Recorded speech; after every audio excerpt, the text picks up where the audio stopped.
Welcome back to LDB Games. I'm Lord Darthbawlz. This is Raid Shadow Legends video, and in this video I'm going to show you how I'm currently farming the Sand Devils Necropolis. You can see not delivering the final blow right there. This is stage 15, which is currently the stage that I'm farming.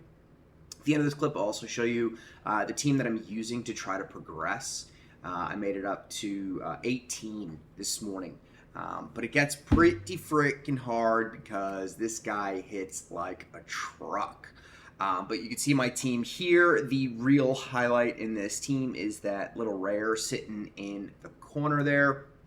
So when it comes to this boss, the most important buff that you can bring is sleep. Now, you can find sleep on a handful of champions. Actually, let's do this just to show you. Because you don't need Muckstalker, but Muckstalker happens to be the best champion for this. I recently just pulled Ayla Lifebraid, and I was going to build her for this dungeon, right? Because she has the sleep. It is a 100% chance when booked, but it's for one turn. Normally, that's what you see. Muckstalker on his A2 has a place, which is 100%, and it's for 2 turns, as long as the target doesn't have any buffs. Now, you can't actually put any buffs on the Sand Devil until he's got to sleep. So it's literally perfect for Muckstalker, and you can farm this guy. Here he is. You can get him playing Godfrey's Crossing, right? So he is 100% free to play. Everyone else in this team is not so much. Because in order to farm this, it's basically a race. You need to do as much damage as possible, as fast as possible, because this boss hits really freaking hard. So you can see Muckstalker opens with his sleep. I got Lydia for a decreased defense and weaken. Nut comes in with his Blessed Bash. Royal Guard comes in with his big A2. Ninja comes in with his A2. And at this point, it's almost done, right? I'm 75% of the way there. There's the first big hit that I need to be able to tank, because my team doesn't do enough damage for this. But he hits, he goes back to sleep, and by the time he gets back up, he is just about done. And I didn't even need another turn there for that one.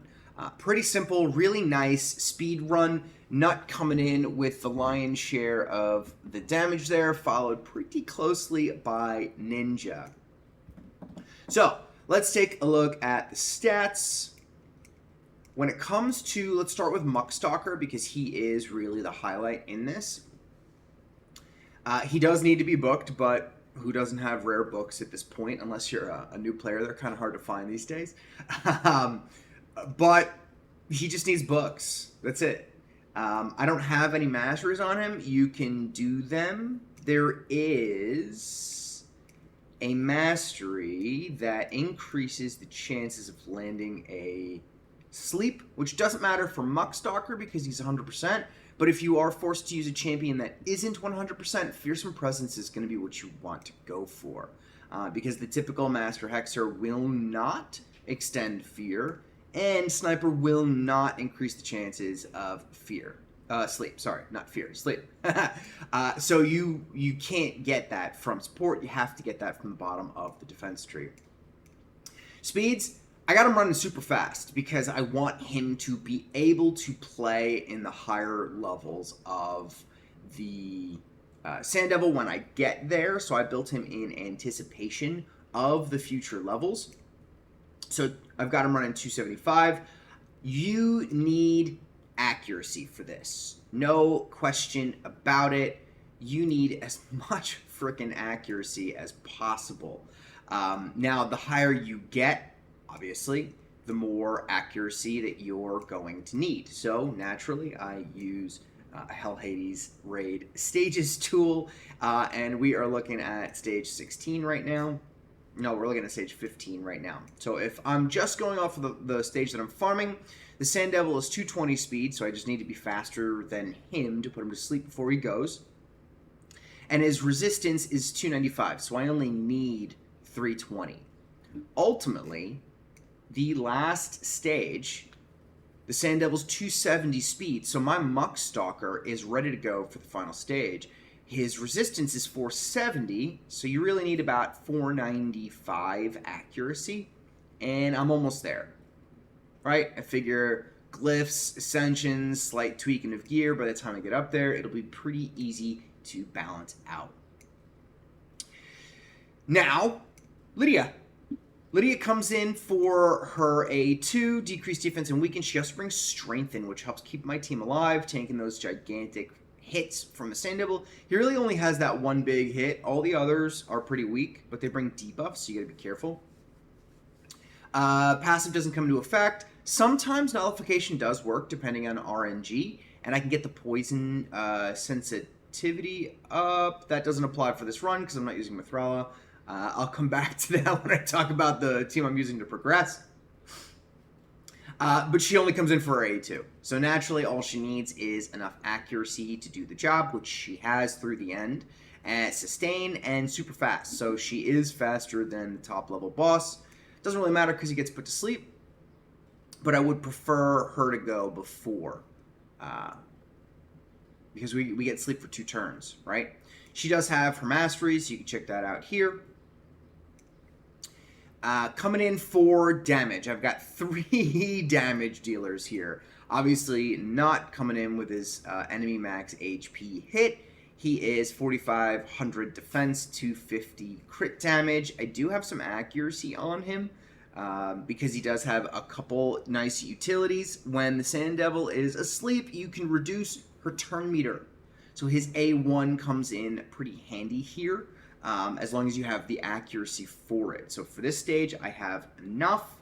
I'm going to need more, but I use Nuts Aura. Get an extra 80 accuracy in dungeons, so that puts my Muckstalker way above what I need. I can probably tune him down. But anyway, Masteries, I went down support and offense. So you can see, went down for Giantslayer. And the Blessing, I've got Phantom Touch on him for the extra damage. Now, this actually hurts in this fight, but I'm not going to change it. Because Phantom Touch procs another hit on his sleep shield or whatever. And you want that shield up as long as possible, which is unfortunate. But that's okay. Ninja comes in for his A2 and his A3. His A3 ignores defense on the boss, and his A2 is a pretty hard-hitting HP burn skill. He does have his Masteries. I went down to War Master for him. You can see them here. And in terms of his stats, he's built pretty slow. That could use some help to increase the higher runs. But doesn't need to be that fast. He just needs to be able to get off his hits. 229 crit damage, 3,600 attack. Not too big, but pretty good. Accuracy enough to do the job. And then I bring in Royal Guard. Royal Guard comes in for his A2.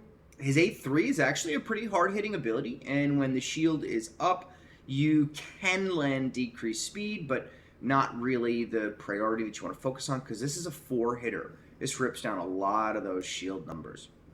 You can see his Masteries here. I went down to Flawless Execution for the extra crit damage on him, just to min-max his damage as much as possible.